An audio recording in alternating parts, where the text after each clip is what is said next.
Fala, seu tricolor! Mais um vídeo aqui nesse período de pandemia mundial que estamos passando. Dessa vez a gente traz aqui um convidado um cara fera, um cara sensacional, o Mário Godoy. Fala aí, Mário! Fala, meu querido, como é que tá? Tudo certo? Tudo certo, tudo certo. Vamos falar bastante de Grêmio, vamos falar sobre agora as voltas que teremos, talvez, do futebol, que está mais encaminhado tudo aí. Falando nisso, tu acha que agora talvez temos algumas datas. Tu acha que agora é o momento certo de a gente ter uma possível volta aqui do Gauchão e daqui a pouco mais Brasileirão? Saiu uma informação hoje, né, da CBF com as datas ainda restantes para terminar alguns campeonatos. Não apareceu ali o Gauchão, apareceu Copa Nordeste, Brasileirão, Copa do Brasil, né, com algumas datas aí confirmadas até para a volta do futebol. E aqui no Rio Grande do Sul, cara, acho que é uma coisa mais particular, assim, é uma coisa mais aqui do estado. Não sei se a CBF ela vai ter este poder, assim, de determinar se vai voltar ao futebol aqui ou não. Mas, assim, de uma coisa é certa, cara, o futebol ele vai voltar. Eu não sei te dizer aqui no Rio Grande do Sul qual a data precisa, até porque a gente sabe que a curva da pandemia ela subiu de novo no Rio Grande do Sul, a galera deu uma relaxada. A gente viu aí muita gente na orla de Porto Alegre tomando seu chimarrão e fazendo aglomeração. Então aconteceram aí alguns novos casos. Mas assim, na minha opinião, acho que o futebol volta e o gauchão ele vai se encerrar com algum campeão. Até o presidente Romildo comentou, né, se caso não fosse possível voltar, o gauchão era para dar o título pro Caxias, que foi campeão do primeiro turno, né? O que eu acho também justo, se acabar o gauchão, para mim o Caxias é campeão porque é legitimamente campeão do primeiro turno. Sim. Falando também, né, sobre essa volta, tu acha que o Grêmio acertou em ir para Santa Catarina para esse período aí de treinamentos? Cara, do ponto de vista da saúde, né, a cidade que foi escolhida é uma cidade que está tranquila quanto ao Covid. Também tem que se pensar se daqui a pouco essa decisão do Grêmio de ir para Santa Catarina não é uma pressão política, né, para a federação aqui gaúcha e também para o governo do estado do Rio Grande do Sul para acelerar um processo de definição se vai ter ou não a volta do Campeonato Gaúcho. Mas assim, do ponto de vista da saúde, eu acho que é certo sim treinar lá, tá tranquilo lá nessa questão de Covid, então acho que sim, acho que do ponto de vista da saúde, né, sim. Agora tem que se entender também se no ponto de vista político é certo fazer essa pressão, né? Sim. Aparentemente, né, dá a entender que é uma pressão, né, a decisão de treinar num outro estado e não treinar aqui em Porto Sim. Alegre. Eu entrevistei o Juliano, saiu nessa última quarta-feira aí no canal. Seguinte, eu perguntei pra ele sobre quais foram as maiores dificuldades que vocês passaram no começo da rádio, como preconceitos por ser uma rádio identificada e tudo mais. Se tu pudesse apontar alguns que vocês já sentiram esse tipo de preconceitos com a rádio e ainda ocorrem às vezes. Cara, no início, como qualquer início de qualquer empresa, foi muito difícil. E acho que dentro do meio esportivo, por a maioria das pessoas que trabalham ainda no meio esportivo são pessoas. Tem até idosos que trabalham ainda, estão aí 40, 50, 60 anos no mercado, né? Então acabam não vendo com bons olhos o conteúdo feito por torcedores, né? Então no início a gente já sofreu sim bastante preconceito, as pessoas olhavam pra gente assim de cara virada, de, sabe, olhando pro lado, não confiando muito no nosso trabalho. Mas a gente tá aí, cara, vai fazer 5 anos que a gente tá nessa caminhada e hoje mudou, hoje a situação é outra. Hoje a Rádio Pachola ela tem um nome dentro do mercado, ela é a maior rádio web independente do sul do Brasil e é a sexta maior ou quinta maior do Brasil nesse segmento, né, independente, criação de conteúdo voltado para a torcida.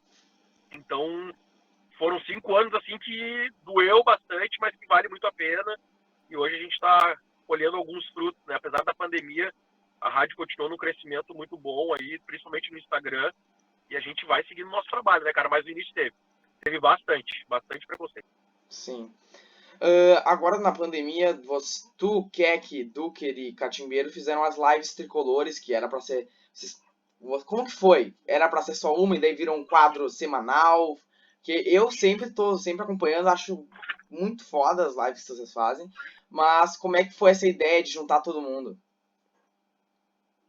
Cara, a ideia ela começou assim, só antes da live tricolor, entre maio e abril, na metade de maio até metade de abril, eu comecei a fazer lives no Instagram da rádio para fazer entrevistas, bate-papos com convidados. E não só do meio do futebol, mas no meio do jornalismo, dentro dessa onda de lives que a gente fez aí no Instagram. Menos de 30 dias eu conversei com 44 pessoas, 44 pessoas que trabalham como influenciador, que trabalham como youtuber, são jornalistas. Falei também com 2 torcedores do Inter dentro do nosso Instagram. Foi com o Luciano Potter, né, que é da Atlântida, do Pretinho Básico. Também falei com o Alexandre Fetter, que é o âncora, né, do Pretinho Básico. E foi muito legal, muito bacana. Foi uma parceria que a gente fez com a Santa Casa para arrecadação de fundos e roupa, né, já campanha do agasalho. Então, por conta disso, a gente brincou dessa campanha Grenal, né, de arrecadação. Então, por isso a gente fez as lives com o Fetter e com o Potter, que foi bem bacana. Então, foram 40 e poucas pessoas em menos de 30 dias, e isso deu a ideia de fazer uma live. Aí a Ké conversou com a gente, e eu falei, cara, tô dentro, vamos fazer uma live pra ver como é que é, o que a galera vai achar.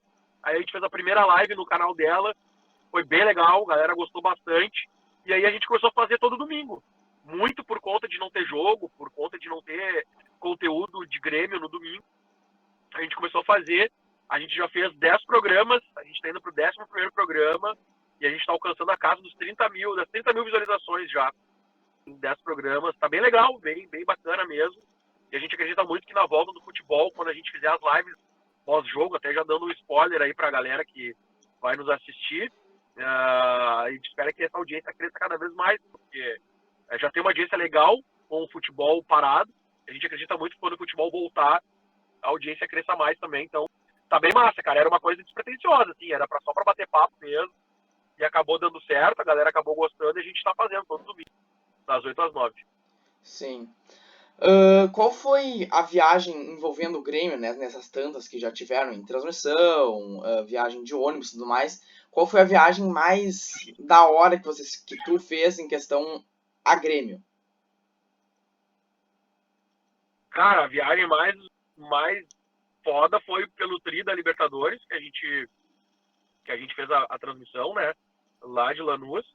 Mas a viagem também para o Mineirão em 2016 foi muito legal, porque eu fui representando a rádio, né, da galera da rádio, acabou indo só eu. Os guris fizeram um jogo do estúdio, e eu fui de ônibus para lá, e quase no meio do caminho o ônibus foi assaltado. 5 caras encapuzados entraram no ônibus com metralhadora, pistola, roubaram quase todo o ônibus. Enfim, o Grêmio acabou sendo campeão da Copa do Brasil, foi muito legal mesmo. Mas da Libertadores foi demais, assim, foi uma viagem do caralho. Sim. Das contratações que o Grêmio teve esse ano, qual que tu acha que é a melhor e a que tu acha que tá dando, que ainda não deu tão certo e tu acha que, tipo, se fosse tu não contrataria? Difícil falar não contratar, porque a gente tá 3 meses parado, né? Não deu pra observar tanto assim, mas com certeza o Diego Souza é a contratação do ano até o momento, né? E ainda quem não conseguiu mostrar o futebol foi o Thiago Neves, que jogou muito pouco, né? E aí, quando ele começou a jogar futebol, parou tudo por conta da pandemia. E eu não digo assim, não contrataria. Eu acho o Thiago Neves um baita jogador de futebol. É vencedor em todos os clubes que ele passou. Um cara multicampeão. É um cara que é craque de bola. E o Diego Souza dispensa comentários, né? Porque o Diego Souza já teve uma participação aqui do Grêmio em 2007, foi muito bacana. É um cara que conhece a camiseta, conhece a torcida, conhece a história do clube. E chegou fazendo gol em Grenal. Cara, tinha tudo para ser um grande ano do Diego Souza. Ele estava num ritmo muito bom. Vamos ver agora, quando o futebol voltar, se ele vai continuar num ritmo bacana. E é claro que eu entendo se não conseguir fazer bons jogos, porque para um atleta ficar aí 100 dias parado, sem jogar futebol, contra 11 jogadores que estão querendo vencer o jogo também, né? Que jogo disputado, jogo aguerrido, é diferente, né? Treinar todo dia, como eles estão fazendo, e tu jogar uma partida. Então, quero ver nesse retorno como é que vai ser. Mas, cara, a contratação do ano, para mim, ainda é do Diego Souza.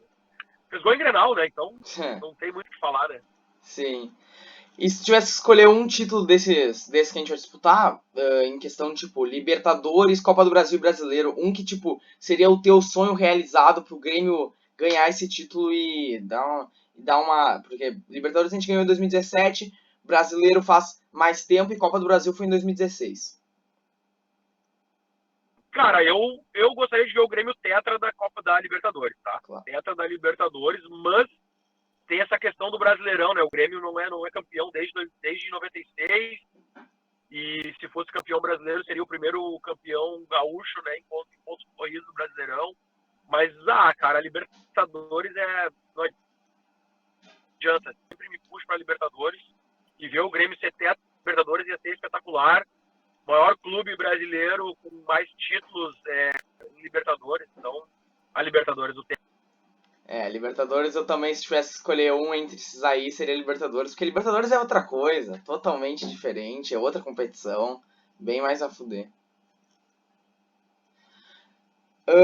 Vamos finalizar então, Mário. Muito obrigado pela essa entrevista que a gente teve, muito obrigado pelo seu tempo.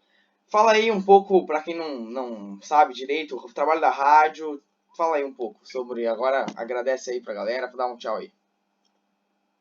Cara, só agradecer aí o convite, valeu, tamo junto, sucesso na tua caminhada aí nesse projeto. Vai ser foda, vai ser difícil, mas não para, continua, que dá certo. E agradecer a todo mundo aí que segue a rádio já há quase 5 anos, acaba me seguindo nas redes sociais também. Só agradecer, vamos lá que a gente faz tudo pelo Grêmio e tenta sempre trazer o melhor conteúdo para vocês, que a gente faz com muito carinho, com muito amor, também com muito cuidado. Isso aí. O melhor conteúdo possível. Seguir a Rádio Pachola nas redes sociais aí, que é @Rádio Pachola. Se quiser me seguir na rede social, é só colocar @Mário Godoy que me acha aí. E é isso, meu velho. Obrigado. Obrigado. Sigam o arroba da página, arroba sempre com o Grêmio. A gente posta lá as notícias sobre o Grêmio também, junto com a Rádio Pachola. Nos ajuda um pouco, a gente às vezes acaba dando uns créditos lá que a gente acaba pegando. Tamo junto, é o Grêmio. Até a próxima quarta-feira, rapaziada.